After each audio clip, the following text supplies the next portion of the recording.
Why does life matter? Does life matter to you? Does the life of your family, the life of your friends, the life of your fellow man, does your extension of caring of life end with your fellow man? Does it end with animals? Where does your empathy lie and why? What is life? What determines it? Is it breath? Is it blood? Is it a beating heart? Is it consciousness and the ability to perceive itself? What is consciousness? What is perception? And why does perception seem to be a fundamental force of reality itself? Quid pro quo, why would I say that perception seems to be a fundamental force of reality? Well, because of the observer effect, because of quantum wave function collapse, things that we've known about for 100 years in the field of science.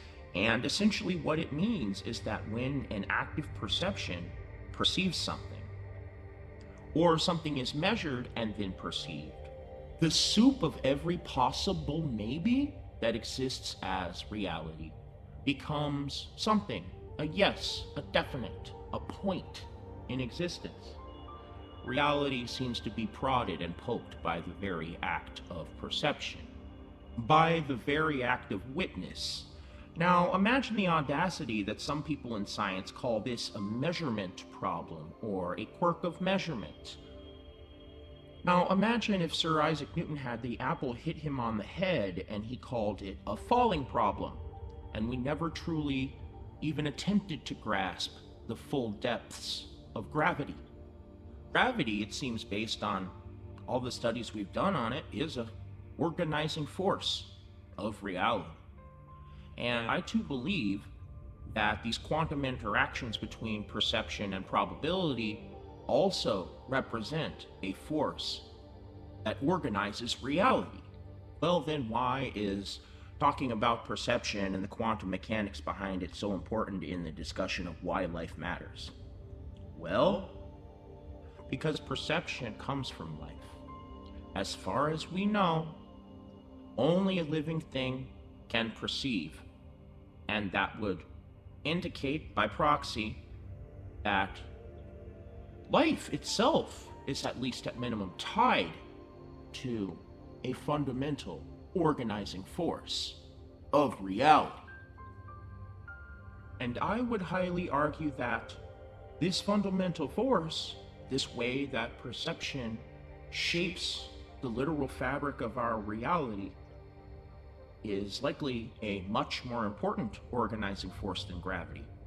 Think about it. Gravity pulls things together. But if nothing could be certain and only ever a maybe, what good is gravity? What good is any cosmic force if everything is just a soup of maybe?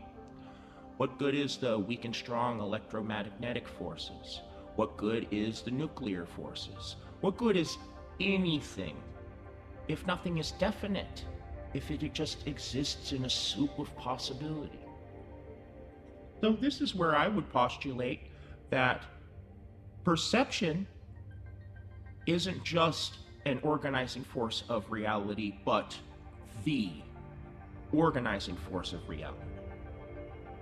Without it, we would know nothing for certain. Nothing would be certain, and nothing could be certain. It is highly likely that the universe isn't one of the material, isn't one of matter, but of mind. How exactly that is, I can't say, but I can say that this obvious way that perception seems to be such a key force in existence leads me once again to my question: why does life matter? Is it because you're emotionally attached to it? Is it because you have survival instincts? Is it because we have some high, grand, divine purpose? Or could it possibly be that life and its ability to perceive is necessary for existence to have any definite shape whatsoever?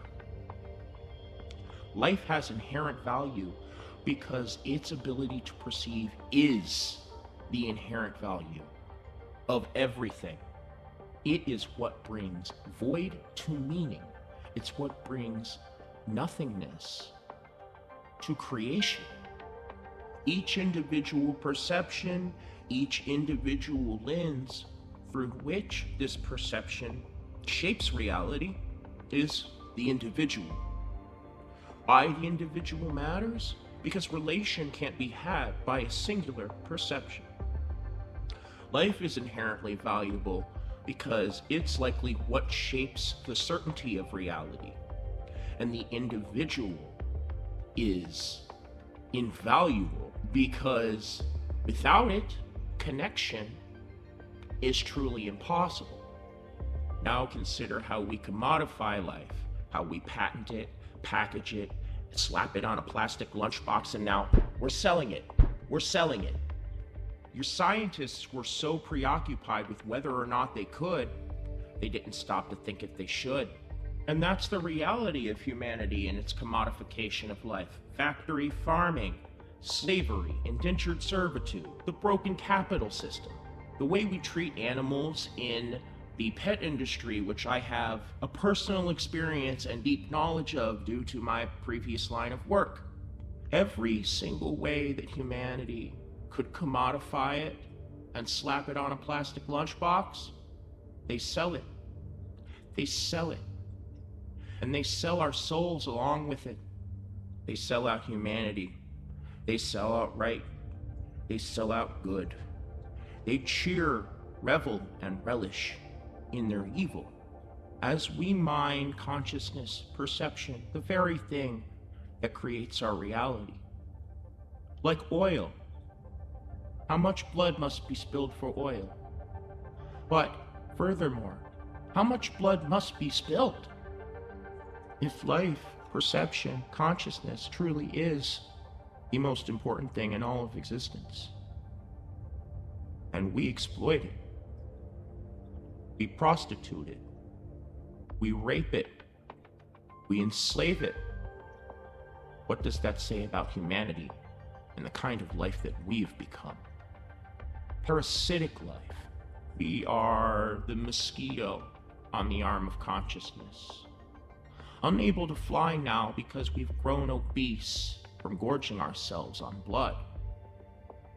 We are a vampire who became lodged in our own coffin because we became too fat to get out.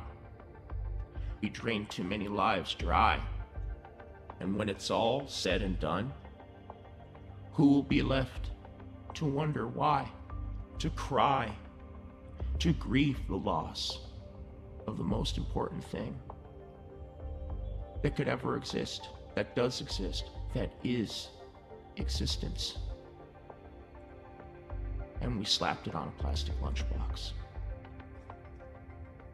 Why does life matter?